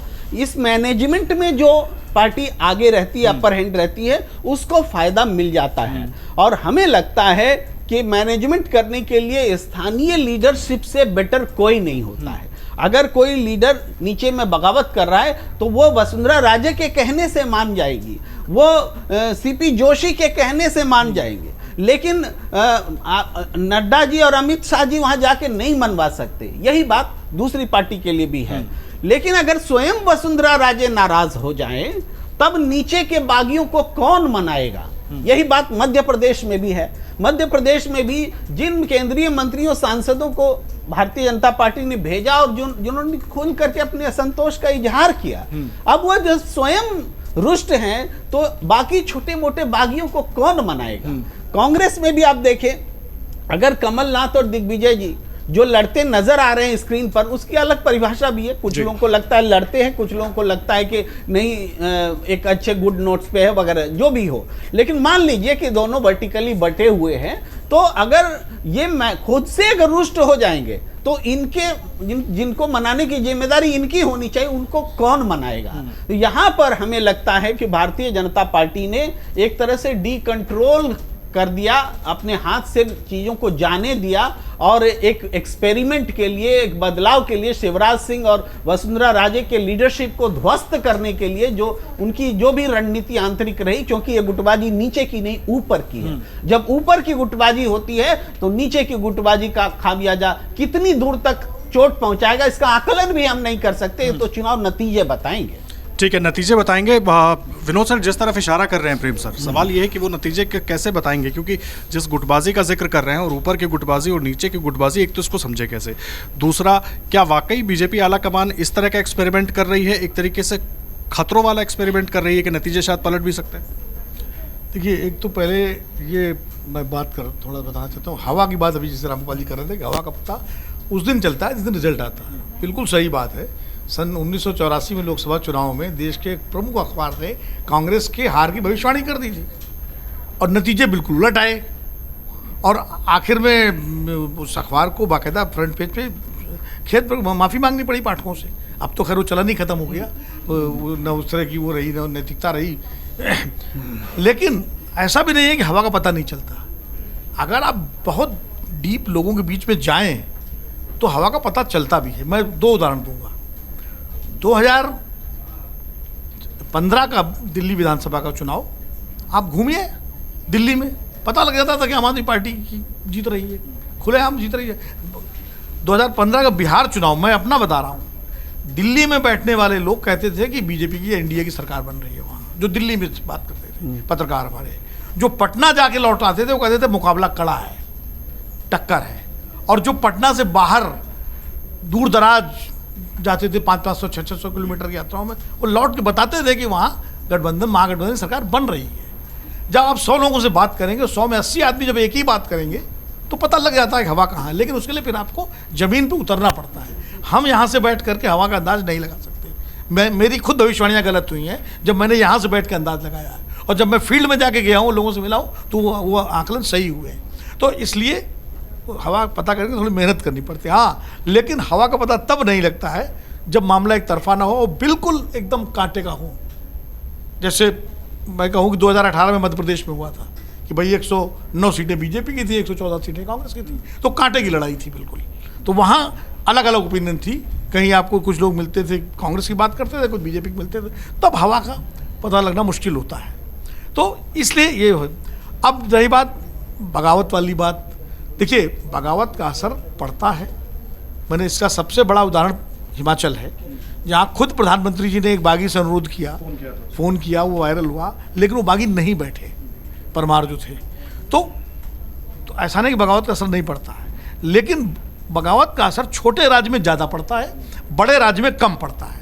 क्योंकि बड़े राज्य का जो आयाम है सीटों का और उसका, वो बड़ा होता है। अब 230 सीटें हैं, मान लीजिए 50 सीटों में बगावत हो रही है कांग्रेस और बीजेपी में दोनों तरफ, तो वो क्रॉस कर जाएगी एक दूसरे को। बाकी पौने 200 सीटों में लड़ाई होगी या अलग तरीके से। लेकिन हाँ, वही अगर बगावत छत्तीसगढ़ में हो, हिमाचल में हो, उत्तराखंड में हो, तो उसका ज़्यादा असर पड़ेगा। क्योंकि सीटें ही कुल मान लीजिए 80 सीटें हैं, 90 सीटें हैं या 70 सीटें हैं, ये 60-65 सीटें हैं, तो उसका असर पड़। तो एक तो ये होता है। दूसरा जो प्रेम जी ने कहा, बात बुनियादी बात कही है कि आम तौर पर जो बगावत करते कौन है, बगावत वही दो तरह के बागी होते हैं। एक बागी वो होते हैं जिनको ये कह के लाया जाता है पार्टी के अंदर कि आपको हम टिकट देंगे। अब उनको अगर बाहर से दूसरी पार्टी से आते हैं, उनको जब टिकट दे दिया जाता है तो जो पार्टी के वफादार नेता होते हैं, कार्यकर्ता, उनके अंदर गुस्सा आता है, वो बागी हो जाते हैं। या ऐसा होता है कि उन जिनको लाया गया टिकट का आश्वासन दे के और बाद में तय हुआ कि नहीं, इनको देने से विरोध होगा पार्टी के भीतर, तो दे दिया गया पार्टी वाले, तो वो विरोध कर देते हैं। अब उनको मनाने की जिम्मेदारी उस नेता की होती है जो उनको लेके आता है पार्टी में। और हर पार्टी में जो जिलों के नेता होते हैं, उनकी वफादारी किसी न किसी प्रदेश के नेता के प्रति होती है। केंद्र के नेताओं तक पहुंचना हर आदमी के लिए मुश्किल होता है। हर आदमी राहुल गांधी के प्रति या मोदी जी के प्रति या अमित शाह जी के प्रति या मल्लिकार्जुन खड़गे के प्रति उसको तो मिलना मुश्किल होता है। उसकी वफादारी, उसकी लॉयल्टी वहाँ नीचे कमलनाथ से भी नीचे कोई होगा, मंडल स्तर पर उसके साथ होगी।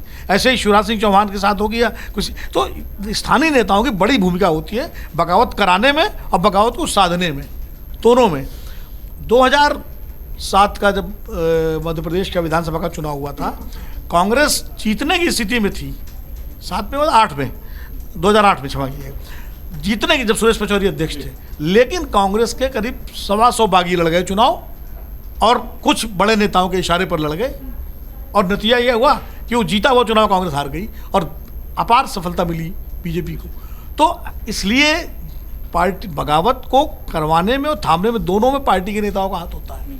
जो जिले स्तर पर बगावत करता है उसके पीछे, उसके ऊपर किसी न किसी बड़े नेता का वरदस्त होता है, या वो किसी बड़े नेता से आइडेंटिफाइड होता है कि ये उसका आदमी है। तो जिम्मेदारी उनकी हो जाती है कि वो बगावत को रोकें या उकसाएं, ये निर्भर करता है उसमें। तो जो अभी कमलनाथ और दिग्विजय सिंह का जो दृश्य सामने आया, अगर वाकई उनकी असली लड़ाई है और वाकई वो एक दूसरे को निपटाने पर लगे हैं, तो कांग्रेस के लिए बड़ी मुश्किल हो जाएगी मध्य प्रदेश में। लेकिन अगर वो नाटक है खाली जिनको टिकट नहीं मिला उनको भरमाने का, तो शायद बगावत को थामने में कामयाब हो जाए। तो ये निर्भर करेगा उनकी सच्चाई कितनी है। लेकिन अच्छा, बीजेपी में यही स्थिति है। मतलब भूपेंद्र यादव जैसे जो मंत्री, जो सारा इंतजार, उनके साथ जिस तरह से झपटा, गन तक निकालनी पड़ गई। गन निकाल ही नहीं पाया बेचारा, गिर पड़ा वो। मैं तो देख रहा था वो पीएसओ जो है, वो गन निकालना उसके लिए भारी पड़ गया। तो इसलिए बगावत कितना असर डालेगी, कितना नहीं डालेगी, ये चुनाव में नाम वापसी के बाद थोड़ा सा पता लगेगा। और इसके लिए हम यहाँ से बैठ के नहीं कर सकते हैं, ये हमें जाना पड़ेगा। हम तब अंदाज लगेगा कि बगावत का असर क्या पड़ रहा है और कितनी सीटों पर पड़ रहा है। नहीं, देखिए, आप जाने की बात कर रहे हैं और इसीलिए अमर उजाला ने अपना रथ जो है इन चुनावी राज्यों में भेजा हुआ है, ताकि वहां पर जो जमीनी हकीकत है ना, वो अपनी जनता तक हम पहुंचा सकें। और हम भी एक रथ लेकर जल्दी रवाना होने वाले हैं। बगावत पे एक बात जरूर बोलना चाहूंगा। देखिए, ये बात तय करनी पड़ेगी। जैसे अब हिमाचल का जिक्र हुआ, हिमाचल में चुनाव बगावत के कारण हारा गया, या फिर ओल्ड पेंशन स्कीम, सेबों की कीमत, सेबों की कीमत, या फिर बाकी इश्यूज पे हारा गया। अब बात ये आती है, अगर बीजेपी कार्डर बेस्ड पार्टी है, वहां पे बीजेपी के लिए वोट होता है, तो क्या छोटे नेता मैटर करते हैं? क्या उसका कार्डर सिर्फ बीजेपी को वोट करता है? देखिए, हमने ये देखा है कि 2014 के चुनावों में जो खड़ा हुआ बीजेपी की तरफ से, वो जीत गया। क्या उनका जनाधार था वहां? 2019 के चुनावों में क्या हुआ? अब अगर कार्डर बेस्ड पार्टी के बारे में हम बात करेंगे और ये बात करेंगे कि वहां पर जो है बगावत जो है वो बड़ा प्ले करती है, तो फिर वो अजीब बात हो जाएगी। दूसरी तरफ ये भी बात है कि क्या जो नेता जो है वो पार्टी से अलग होकर, आज तक बीजेपी में खास तौर से पार्टी से अलग होकर चुनाव लड़े हैं, उसमें से कितने प्रतिशत नेता जो हैं वो जीते हैं, ये भी हमें एनालाइज करने की जरूरत है। तो ऐसे में हम बगावत को एनालाइज कर पाएंगे। एक लाइन मैं इनकी बात पर कहूँगा। बिल्कुल राहुल जी जो कह रहे हैं सही। मैं आपको बता रहा हूँ, मैं एक गांव का हूँ और गांव अक्सर जाता रहता हूँ। अभी पिछले दिनों भी मैं गांव गया हुआ था और लगातार मेरी बात होती रहती है वहाँ से। और ठेठ गांव है जहाँ नदी पार करके पहुँचा जाता था, अब तो एक पुलिया बन गई, इसलिए हम लोग जाते हैं। बाकायदा इंटीरियर का गांव है। मैंने ऐसे ही कहा कि भाई ये बताओ कि 2024 के लिए क्या सिनेरियो है। सरप्राइज आप करेंगे, अभी कोई कुछ भी नहीं है और ऑलरेडी वहाँ पे कौन बीजेपी को वोट देगा ये डिसाइडेड है कि हम चाहे जो भी खड़ा हो हम बीजेपी को वोट देंगे, मोदी को वोट देंगे। This is decided. और ये बता रहा हूँ आपको, कोई एक दो आदमी का नहीं, पूरे के पूरे एक जत्था जैसे होता है ना कि भाई हम उन्हीं को देंगे। जो मायावती का वोट पाएंगे वो कह रहा है कि हम तो हाथी पे लगाएंगे, सिंपल सी चीज़ है। तो ये जो कह रहे हैं, देखिए आज की तारीख में पार्टी, सेंट्रल लीडरशिप, ओवरऑल मैं बहुत कई बार आपके यहाँ ये बात कह चुका हूँ कि वो दिन अब ख़त्म हो चुके हैं जब स्टेट बहुत हद तक हर चीज़ में प्रभावित करती थी। अब टेक्नोलॉजी बढ़ गई है, चीज़ें बढ़ गई हैं। आज की तारीख में स्टेट और सेंटर, आप देखिए, कभी आप सोच लीजिए कि 2014 के पहले कहाँ आपको सेंटर कहाँ दिखाई पड़ता था? सिर्फ post office, income tax office जो कि गांव में होता भी नहीं है, पोस्ट ऑफिस, रेलवे, ये 3 चीज़ें थी जहाँ जा कर के आपको सेंटर याद आता था। बाकी सुबह उठ करके लेखपाल से लेकर, पटवारी से लेकर के, सिपाही से लेकर के हर चीज़ में, और कहाँ होता था? तहसील, जिला या राज्य मुख्यालय, ये आपका जीवन में होता था। आज की तारीख में सुबह औरत उठती है, उसके नाम मकान पहली बार हो गया है। किसी अगर मुस्लिम महिला के नाम मकान हुआ है तो सबसे पहला एम्पावरमेंट उसका वो है कि 3 तलाक तो छोड़ दीजिए कि ये मकान मेरा है, निकलेगा कोई तो तुम निकलोगे, मैं नहीं निकलूंगी। भाई साहब, बहुत बड़े पैमाने पर महिलाओं को मकान उनके नाम हुए हैं जी। मेरे गांव में कभी भी किसी केवट या छोटी जातियों में किसी को भी, छोड़िए राजपूतों में, किसी महिला के नाम पे मकान नहीं होता था। आज की तारीख में जाइए, छोटी जातियों में, बड़ी जातियों में नहीं है, चूँकि उनको हाउसिंग सब्सिडी नहीं मिल रही है। लेकिन जिनके घर बन रहे हैं, आधे से ज़्यादा महिलाएं आज घर की स्वामिनी बन गई हैं। ये जो फैक्टर है ना, ये डिसाइड कर देता है कि हम वोट किसको देंगे। तो ये जो होता है कि कौन आता है कौन नहीं आता, जैसा इन्होंने कहा जी। आप देखिए 84-85 में क्या हुआ था, खंबा भी जीत गया था, चंद्रशेखर बलिया से चुनाव हार गए थे, हेमंत नंदन बहुगुणा अमिताभ बच्चन से हार गए थे इलाहाबाद से। वो कांग्रेस के प्रति सहानुभूति थी। 400 सीटें वो किसी कैंडिडेट के नाते नहीं मिली थी। तो मैं कई बार ये बात कहता हूँ, मायने रखता है, नो डाउट, लेकिन कई बार लोगों ने गालियाँ दे दे करके कि इस कैंडिडेट को तो हम देखना नहीं चाहते, लेकिन क्या करें, मोदी जी के नाम पे वोट दे रहे हैं। ऐसा पिछली बार भी हुआ है, कैंडिडेट को बिल्कुल लोग लाइक नहीं करते थे। तो ये जो फैक्टर्स हैं ये बहुत काम करते हैं। रही बात ये है कि हमारे प्रेम जी तो बता ही दिए हैं कौन जीत रहा है, लेकिन मैं थोड़ा 3 तारीख का इंतजार करूंगा, देखता हूँ। प्रेम सर के पास भी जाऊंगा, समीर जी के पास भी जाऊंगा। आ रहा हूँ प्रेम सर, आपके पास भी। देखिए, हम सब 3 तारीख का इंतजार करेंगे, और मैं तो 3 तारीख वालों में ही हूँ कि 3 का इंतजार करेंगे। लेकिन हर चुनाव की अलग परिस्थिति होती है, चाहे वो लोकसभा का हो चाहे विधानसभा का हो। 77 के चुनाव की तुलना आप 89 के चुनाव से नहीं कर सकते, 84 के चुनाव की तुलना आप 91 के चुनाव से नहीं कर सकते, लोकसभा के 2004 के लोकसभा चुनाव की तुलना आप 2009 के चुनाव से नहीं कर सकते, और 2009 की तुलना आप 2014 से नहीं कर सकते। हर चुनाव की अलग अलग परिस्थिति होती है। कभी किसी नेता के नाम पर लोकप्रियता का वोट मिलता है जिसमें कैंडिडेट और पार्टी मैटर नहीं करती उसके, और कभी जब नेता की लोकप्रियता कम होती है, घटती है, या वो इशू नहीं होता है, या कोई भावनात्मक मुद्दा नहीं होता है, तो फिर कैंडिडेट भी मैटर करता है, बगावत भी मैटर करती है, पार्टी संगठन भी मैटर करता है। और ऐसा नहीं कैडर बेस्ड पार्टी बीजेपी हारी नहीं है, या कैडर बेस्ड पार्टी सीपीएम नहीं हारी, या कैडर बेस्ड पार्टियों में बगावत का असर नहीं पड़ा है।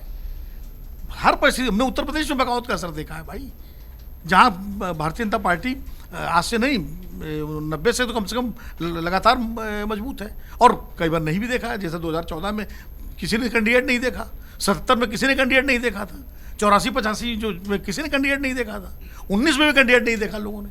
तो हर चुनाव की एक अलग अलग परिस्थिति होती है, और इसलिए मैं कह रहा हूँ, मध्य प्रदेश की अगर बात करें, मध्य प्रदेश में चूंकि इतने बड़े स्तर पर दोनों पार्टियों से बगावत की खबरें आ रही हैं, मतलब जब आप खोलिए तो हर जिले में कोई ना कोई झंडा लिए खड़ा हुआ है, तो कई बार लगता है कि इसका असर पड़ सकता है या नहीं। क्योंकि और खासकर देखिए, हर पार्टी का एक कैडर वोट होता है, एक कमिटेड वोट होता है, और खासकर बीजेपी का तो है ही।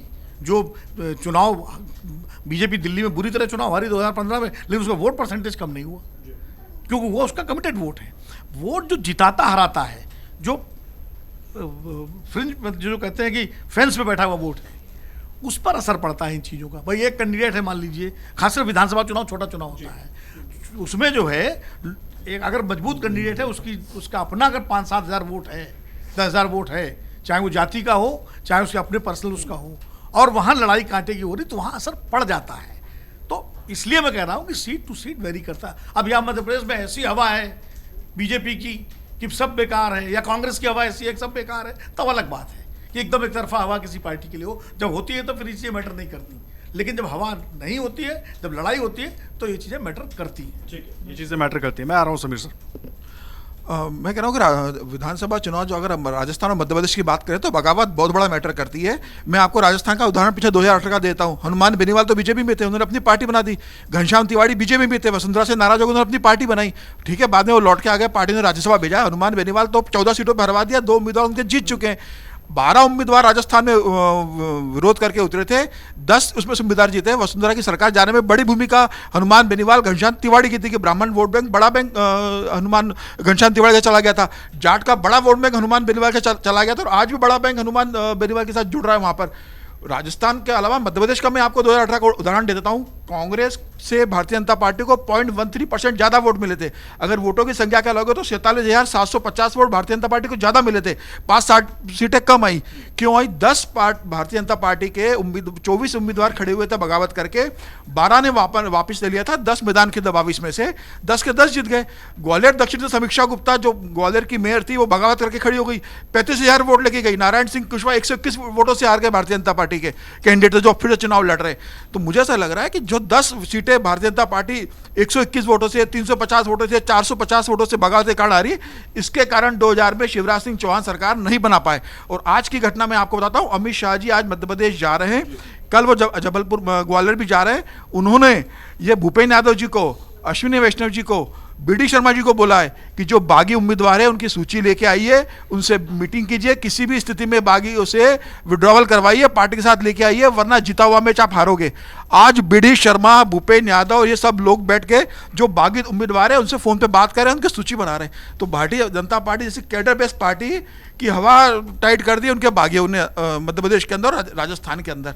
तो इस समय जो भी पार्टी, अगर भारतीय जनता पार्टी चुनाव हारती है तो इसमें बागियों का सबसे बड़ा भूमिका होगी मध्य प्रदेश के अंदर और राजस्थान के अंदर। ठीक है, प्रेम जी आप अपनी बात रखना चाह रहे थे, माफ कीजिएगा। सांचौर से चुनाव लड़ रहे हैं देव सिंह पाटिल, वो अपने क्षेत्र में नहीं जा पा रहे। उस सांचौर के अंदर भारतीय जनता पार्टी का जो कार्यालय है उसमें कार्यकर्ताओं ने ताला डाल दिया, 2 दिन से कार्यकर्ता नहीं जा पा रहे। ऐसी स्थिति वहां पर हो चुकी है। तो मुझे लग रहा है कि इस समय बगावत भारतीय जनता पार्टी के अंदर एक बहुत बड़ी समस्या है राजस्थान और मध्य प्रदेश के अंदर। ठीक है, प्रेम जी आप रामकृपाल सर और राहुल जी की बात पर अपनी जवाब देना चाह रहे थे, आप जल्दी से जवाब दें, फिर हर्षवर्धन जी जल्दी से बोलना चाहते हैं कि देखिए, रिपोर्टिंग के दौरान पत्रकार जब रिपोर्टिंग करता है तो एक रिएक्शन भी होता है दर्शकों को देखने में। पत्रकार कहता है ये तो वक्त बताएगा कि किसकी जीत होती है किसकी हार। तो दर्शक के मन में होता है कि तो तुम किस लिए खड़े हो, ये सिंपल सी बात होती है। तो उसी तरीके से विश्लेषकों के लिए भी है, एक होता है थेथर विश्लेषक, जैसे मैं मान लिया जाए कि जो कि स्पष्ट रूप से बोल देता है, ठीक है, और एक विश्लेषक होता है जो कि संकेत दे देता है कि क्या होने वाला है। भाई रामकृपाल जी को आप उस तरीके से विश्लेषक मान लीजिए, लेकिन संकेत दे देते। लेकिन जो विश्लेषण करने हम बैठे हैं, हमसे दर्शक ये समझना चाहते हैं कि होने क्या वाला है, होने वाला क्या है समझना चाहते हैं। और इसीलिए हम एक पैटर्न को चिन्हित करके एक बात बोलते हैं। हमने एक पैटर्न चिन्हित किया कि भाई आप ईडी लेके कर्नाटक गए, नतीजा क्या निकला, ईडी लेकर के बंगाल गए, नतीजा क्या निकला, ईडी सीबीआई सब मान लीजिए। उसी तरीके से राजस्थान और छत्तीसगढ़ भी जो गए हैं उसका भी नतीजा वैसा ही निकलेगा। ये एक पैटर्न है, ये कोई भविष्यवाणी नहीं है। इसी तरीके से और भी कई पैटर्न होते हैं, ऐसा नहीं कि ईडी ही निर्णायक है। जैसा कि राहुल महाजन जी कह रहे थे कि बहुत सारे फैक्टर होते हैं, केवल बगावत ही नहीं होता है, दूसरा भी होता है। इसके बावजूद एक फैक्टर उभर कर आता है कि यूपीए सरकार भ्रष्टाचार के कारण चली गई, क्या और दूसरे भी तो फैक्टर रहे होंगे, बेरोजगारी भी रही होगी, दूसरे भी रहे होंगे, लेकिन फिर भी जनता एक फैक्टर के पीछे मोबिलाइज होती है और बनाती है फैक्टर, जिस कारण से कोई सरकार जाती है या आती है।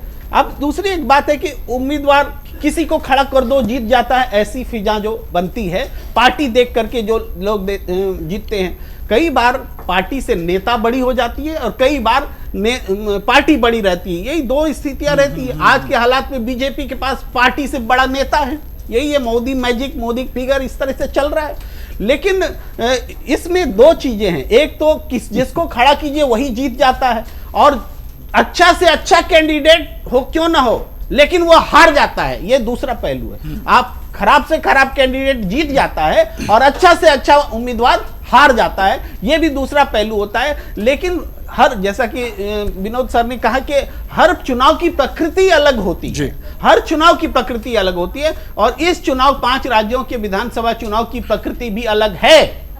अगर मान पिछले 2018 से बुरा बीजेपी के लिए क्या हो सकता है इस 5 राज्यों के विधानसभा चुनाव में, उसमें से एक भी स्टेट अगर बीजेपी जीत लेती है तो 2024 में ऊंचे मनोबल के साथ वो जाएगी। लेकिन कांग्रेस, अगर सही कहा रामकृपाल सर ने कि कांग्रेस अगर तेलंगाना जीत लेती है तो इसके बहुत बड़े मायने होंगे, इसका ये पूरे 2024 के चुनाव को पलट कर रख देगा। मिजोरम अगर कांग्रेस जीत जाती है तो पूरे पूर्वोत्तर को में बदलाव की बयार है, इस पूरे सीन को बदल कर रख देगा। अगर मध्य प्रदेश कांग्रेस जीत जाती है तो उस परसेप्शन को खड़ा कर देगा कि तुम सरकार गिरा करके जनता का बहुमत हासिल नहीं कर सकते, तुम कर्नाटक में भी हारोगे, तुम मध्य प्रदेश में भी हारोगे अगर सरकार गिराने जैसी कवायद करते हो। और छत्तीसगढ़ में अगर कांग्रेस जीतती है तो फिर वो बात होगी कि बीजेपी आपने अपने नेतृत्व को वहां स्टैब्लिश करने के लिए जो कोई प्रयास नहीं किया, इसका नतीजा आपको भुगतना पड़ा। और राजस्थान का तो मैं कह ही चुका हूं और कहने की जरूरत नहीं। ठीक है हर्षवर्धन जी, आखिरी सवाल मेरा आपसे है। मैं बात राहुल जी और रामकृपाल जी ने जो बात जोड़ी थी मैं उसी से शुरू करना चाह रहा था, लेकिन अब जो सवाल उठा दिए प्रेम कुमार जी ने उसको भी उसमें जोड़ देता हूं। वो सवाल तो है, लेकिन क्या बीजेपी ने जो रणनीति मध्य प्रदेश राजस्थान में अपनाई, कोई चेहरा नहीं, कमल का निशान चेहरा या पीएम मोदी का चेहरा, क्या बड़ी वजह यही थी कि अगर ऐसी स्थिति बागियों वाली बनती है तो जिसका जिक्र रामकृपाल सर ने किया कि 2024 के लिए जब किसी से बात करो तो वो क्या मैसेज दे रहा है, क्या इसीलिए किया गया? नहीं, मुझे लगता है कि इसको थोड़ा संदर्भ में देखना चाहिए। मध्य प्रदेश, राजस्थान और छत्तीसगढ़, इन तीनों राज्यों में भारतीय जनता पार्टी का जो नेतृत्व है, शिवराज सिंह चौहान, वसुंधरा राजे और रमन सिंह, ये तीनों भारतीय जनता पार्टी के लिए एक तरह से कहें कि उससे आगे बढ़ना 2018 में तय कर लिया। सरकार तीनों राज्यों में गई, अगर सरकार नहीं बनती तो शायद आज हम शिवराज सिंह चौहान पर बात ही नहीं कर रहे होते। बात भी कर रहे होते तो कह रहे होते क्या वो लड़ पाएंगे। आज रमन सिंह पर उस तरह से बात हम नहीं करते हैं, कल को चुनाव में चमत्कार हो जाए। मैं ये मानता हूं कि छत्तीसगढ़ में भारतीय जनता पार्टी बहुत पिछड़ चुकी है, जो लड़ाई उसे लड़नी थी वो नहीं लड़ पाई है, और भूपेश बघेल को बहुत अच्छी लीड है, बढ़त दिख रही है सीधे सीधे। लेकिन राजस्थान और मध्य प्रदेश की बात करना बहुत जरूरी है। राजस्थान और मध्य प्रदेश में राजस्थान की सरकार के खिलाफ लोगों का गुस्सा है। इस सरकार के कामों से, करप्शन को लेकर, पेपर लीक को लेकर, आपसी सरफुटअव्वल को लेकर, दोनों मुख्यमंत्री और उप मुख्यमंत्री थे भाई, इतनी बड़ी लड़ाई थी। वहां जनता पूरी तरह से इस सरकार से निराश और हताश है। मध्य प्रदेश में वो स्थिति नहीं। 2018 में सरकार चली जाती है, ज्योतिरादित्य विधायक लेके आते हैं, और शायद यही वजह थी किसी और को नहीं बनाए, फिर से शिवराज जी को बनाया गया। शिवराज जी के खिलाफ कोई नहीं है। राजस्थान में आपको अशोक गहलोत के खिलाफ लोग मिलेंगे, ये एक बड़ा अंतर है। दूसरा, बहुत यूनाइटेड हाउस दिख रहा था कांग्रेस पार्टी का। कांग्रेस पार्टी ने कमाल का काम किया था 2018 में। दिग्विजय सिंह कमलनाथ के लिए उस तरह से लड़ रहे थे जैसे खुद उनको मुख्यमंत्री बनना हो। शायद उसके पीछे यह वजह थी कि उनका बेटा जयवर्धन तब तक उस स्थिति में नहीं था, नकुलनाथ। तो अब वो जो लड़ाई है वो अगली जनरेशन की हो रही है। दिग्विजय सिंह अब पूरी तरह से कमलनाथ के खिलाफ काम कर रहे हैं, ये जो सबसे जरूरी है समझना। और मुझे लगता है कि मध्य प्रदेश में भारतीय जनता पार्टी जो यूनाइटेड हाउस नहीं था उसने यूनाइटेड हाउस कर लिया। दूसरा, जो कांग्रेस ने झूठे आरोप लगाए, एक चिट्ठी दे दी कि मध्य प्रदेश उच्च न्यायालय के चीफ जस्टिस को चिट्ठी लिखी गई है कमीशन वाली, कर्नाटक को लागू करने की कोशिश की, झूठा साबित हुआ। कांग्रेस उस पर कोई आंदोलन नहीं कर पाई, उनको बैक पे जाना पड़ा। मुझे लगता है कि बहुत साफ साफ दिखा रहा है भारतीय जनता पार्टी ने मध्य प्रदेश और राजस्थान में अपनी स्थिति बेहतर की। ठीक है, देखिए जिस तरह की राजनीतिक हवा इन चुनावी राज्यों में बन रही है, हमारे तमाम खास मेहमानों ने उसको एक तरीके से डिकोड किया आपके लिए। आगे क्या परिस्थिति होती है अमरुजाला.com पर वो भी हम लगातार आप तक पहुंचाते रहेंगे, और साथ ही साथ चुनावी राज्यों से ग्राउंड जीरो पर क्या स्थिति है लगातार अमर उजाला पर वो जानकारी भी हम आप तक पहुंचाते रहेंगे। और साथ ही देश और दुनिया के हर बड़ी और जरूरी खबर से जुड़े हर अपडेट के लिए आप जरूर जुड़े रहिए अमर उजाला के साथ। फिलहाल के लिए नमस्कार, थैंक यू। अगर आप ये वीडियो YouTube पर देख रहे हैं तो हमारे चैनल को सब्सक्राइब करें और बेल आइकन को दबाना ना भूलें। अगर आप Facebook पर ये वीडियो देख रहे हैं तो हमारे पेज को लाइक करें।